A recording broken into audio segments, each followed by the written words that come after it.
अस्सलाम वालेकुम, मैं शकील हूँ सिटी मिस्सागा। आज की वीडियो में आपको बताऊंगा कि कनाडा की तारीख की सबसे बड़ी चोरी जो सोने की हुई थी, जो टोरंटो पियर्सन एयरपोर्ट पे।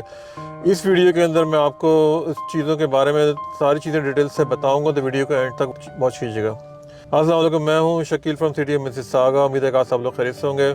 आज की वीडियो के अंदर हम डिस्कस करेंगे कनाडा की तारीख की सबसे बड़ी चोरी हुई थी यहाँ पे अप्रैल 2023 के अंदर। कनाडा के एयरपोर्ट, मशहूर एयरपोर्ट टोरंटो पियर्सन के ऊपर हुआ क्या था कि यहाँ पे एक एयर कार्गो आया था जिसके अंदर गोल्ड था और कैश था जिसके अंदर, और मशहूर ज़माना सिक्योरिटी कंपनी ब्रिंक्स जो थी वो उसको लेकर आई थी। और उसके बाद जो है ना वो ये कार्गो जो आया था,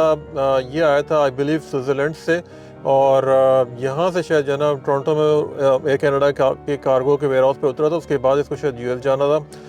तो हुआ क्या कि यहाँ पे जैसे ही कार्गो यहाँ पे उतरा है और उतरने के कुछ देर के बाद ही एक ट्रक आया, और उसके बाद जो है ना ये कार्गो, ये सारा जो सोना और जो पैसा था, ये सब एकदम जो है ना वो चोरी हो गया। अप्रैल 2023 का ये वाक़या है, और काफ़ी मेन स्ट्रीम मीडिया पे और इस वाक़े की जो है ना बहुत ज़्यादा खलबली मची थी कि ये एकदम कनाडा की तारीख में इतना बड़ा वाक़या जो है ना आज तक कभी नहीं हुआ कि किस तरीके से ये गोल्ड और सोना जो है ना सारा ये गायब हो गया। बाद में जो है ना पुलिस ने जब इन्वेस्टिगेट किया और डिफरेंट एजेंसीज ने इन्वेस्टिगेट किया, उन्होंने बताया कि इनसाइड जॉब थी, यानी इसके अंदर एयर कनाडा के कुछ मुलाजमीन इन्वॉल्व थे। और इसके अंदर जो सबसे बड़ा नाम जो सामने आया अभी, जिनको कोर्ट ने भी 4 साल की सज़ा सुनाई है, वो है जी पाकिस्तानी नज़ात अरसलान चौधरी, जिनको कोर्ट ने 4 साल की सज़ा सुनाई है। और उसके साथ साथ जो है उनको इस चीज़ का पाबंद किया गया कि जो जो जो 22 मिलियन डॉलर की जो अमाउंट है वो अगले 40 साल के अंदर अदा करें। मुझे नहीं मालूम वो किस तरह से अदा करेंगे, लेकिन इनको 4 ईयर जेल इन प्रिजन इनको किया है। तो कोर्ट ने अरसलान चौधरी को 4 साल की सज़ा सुनाई है, और जिसके अंदर वो जेल की चक्की जिसको कहते हैं वो काटेंगे। लेकिन बस कहानी का आगाज़ इस तरह से हुआ था कि जब पुलिस ने इन्वेस्टिगेट किया तो उन्हें पता चला कि इस कहानी का जो डॉग मास्टर है, यानी जो उसका सरबराह है, वो पाकिस्तानी नज़ात अरसलान चौधरी हैं, जिन्होंने ये सारी प्लानिंग की। उनके साथ साथ एयर कनाडा के काफ़ी सारे मुलाजमीन जो थे ना वो इसके अंदर शामिल थे, जिनकी तस्वीरें वगैरह जो है ना इंटरनेट के ऊपर और मीडिया में भी जारी हो चुकी हैं पहले। तो काफ़ी ये वाक़या जो है ना ये बहुत ही ज़्यादा हाईलाइट हुआ है यहाँ पे, बहुत ज़्यादा हाई प्रोफाइल वाक़या, क्योंकि कनाडा की तारीख में इतना बड़ा वाक़या नहीं हुआ। अच्छा, इसके अंदर कुछ ऐसा हुआ है कि कुछ जो है ना वो जो गोल्ड की रिकवरी वो नहीं हो सकी, क्योंकि बताया जा रहा है कि जब वो जो गोल्ड था उसको पिघला के जो है ना सोने को उसको पिघला के उसकी असल शक्ल जो है उसकी चेंज कर दी गई है, और उसके साथ साथ जो कैश था उसका भी शायद कुछ पता नहीं चल सका। लेकिन बहरहाल ये वाक़या अप्रैल 2023 को हुआ था, और आज तकरीबन अप्रैल 2026 के अंदर उनको सज़ा है, तकरीबन 3 साल के बाद। लेकिन अच्छी बात यह है कि पुलिस की अनथक मेहनत के बाद जो है ना वो उन्होंने इस मामले को फाइंड आउट कर लिया। हुआ कुछ इस तरीके से था कि जब ये फ़्लाइट आई थी स्विट्ज़रलैंड के शहर ज़्यूरिख से मेरे ख्याल में, तो ये सारा सोना जो है ना कार्गो पहुंचा। तो उसके बाद एक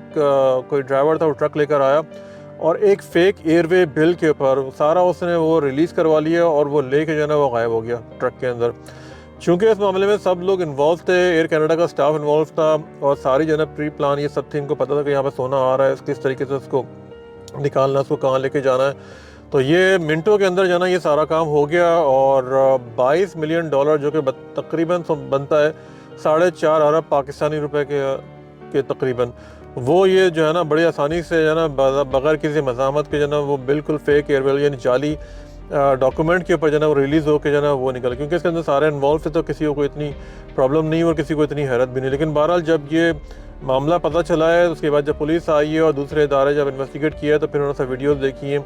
उसके बाद जो है ना सारी इन्वेस्टिगेशन करने के बाद ये सारा उन्होंने जो है ना मामला सुलझाया, और अब जो है ना वो अरसलान चौधरी को 4 साल की सज़ा हुई है। तो बहरहाल इस मामले में 3 साल तो हुए, लेकिन बहरहाल क्राइम करने वालों को ये भी सोचना चाहिए कि आप जितना भी आप क्राइम कर लें, पुलिस से जो है ना वो कानून की गिरफ्त से आप नहीं बच सकते। तो इस तरह की चीज़ों में कोई फ़ायदा कुछ भी नहीं होगा मेरे ख्याल में। पता नहीं कितने लोग इन्वॉल्व, किसको क्या मिला होगा, लेकिन अरसलान चौधरी के हिस्से में जो है ना 4 साल की सज़ा ही है। उसके अलावा जो है ना ये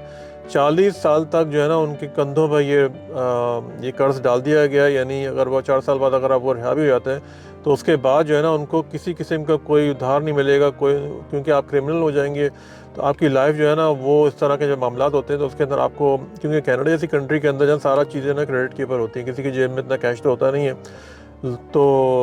آپ نے جو ہے نا اتنا بڑا یہ سارا معاملہ کیا، کیونکہ اس معاملے میں سارے سربراہ جو بتایا جا رہا ہے نا، جو ٹاپ آف دا لسٹ تھا وہ یہ ارسلان چودھری کا نام آ رہا ہے، اور انہیں کو جو ہے نا 4 سال کی سزا ہوئی ہے۔ باقی لوگوں کا کیا ہوا، ان کا کیس ٹرائل چل رہا ہے، ان کا کب کیا ہوگا مجھے اس بارے میں معلوم نہیں، لیکن بہرحال یہ کینیڈا کی تاریخ کا ایک سب سے بڑا جو ہے نا یہ گولڈ اسٹولن کا کیس تھا، جو کہ پولیس نے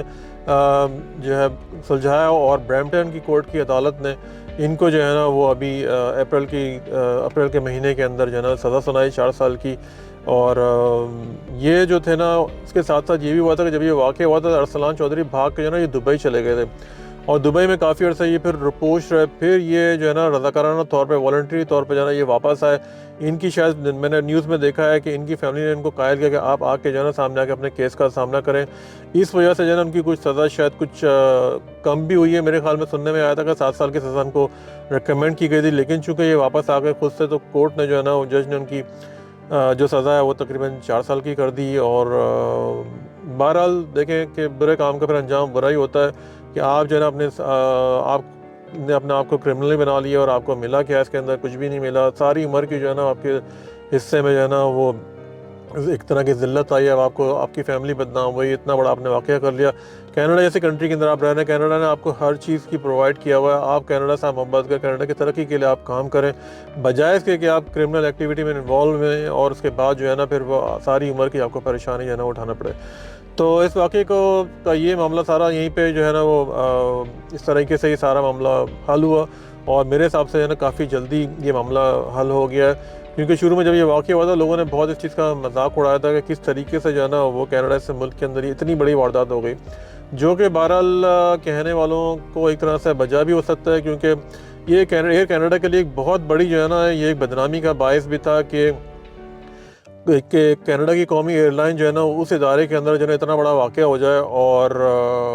پلک جھپکتے کے اندر جو ہے نا وہ ایک فلائٹ آئی ہے، اور اس کے ساتھ جو ہے نا اتنا بڑا یہ گولڈ کا جو کارگو تھا یہ ایک سیکنڈوں میں غائب ہو گیا ایک فیک ایئر ویل بل کے اوپر۔ تو لازمی ایک ادارے کی بدنامی بھی تھی کافی، اور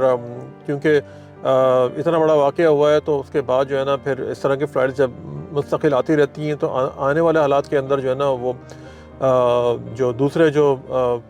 ایئر لائنز ہیں ان کا اعتماد جو ہے نا وہ اٹھ سکتا ہے۔ لیکن بہرحال ایئر کینیڈا نے بھی جو ہے نا اس معاملے میں کافی جو ہے سختی دکھائی، اور اپنے رولز وغیرہ سب انہوں نے بہتر کیے ہیں، اس وجہ سے معاملہ جو ہے نا یہ اختتام تک پہنچا۔ تو یہی میسج ہے میرا اس ویڈیو کے تھرو کہ بھائی زندگی جو ہے نا وہ ایک ہی بار ملتی ہے، آپ کسی بھی کرمنل ایکٹیویٹی میں انوالو نہ ہو، دیر یا جلدی جو ہے نا وہ آپ پکڑے جاتے ہیں اور اپنی فیملی کے لیے بدنامی کا باعث بنتے ہیں۔ مجھے دیں اجازت، اگر آپ کو ویڈیو پسند ہے تو لائک سبسکرائب کریں، میرے چینل کو پلیز سپورٹ کریں، اور بتائیں کس طرح کی ویڈیوز جو ہے نا آپ کو اچھی لگتی ہیں۔ میں کینیڈا کے لیونگ کے اوپر ویڈیوز بناتا ہوں زیادہ تر، یہاں کا ویدر اور یہاں کے کلچر اور یہاں کے جو پریشانیاں ہیں، پرابلمز ہیں، حالات ہیں، اس کے میں ویڈیوز بناتا ہوں۔ امید ہے کہ آپ کو میری ویڈیو پسند آئے گی۔ مجھے دیں اجازت، Shakeel from city مساگا Ontario Canada سے۔ اپنا بہت خیال رکھیے گا، اور چینل کو لائک سبسکرائب ضرور کریں۔ Thank you very much. اللہ حافظ۔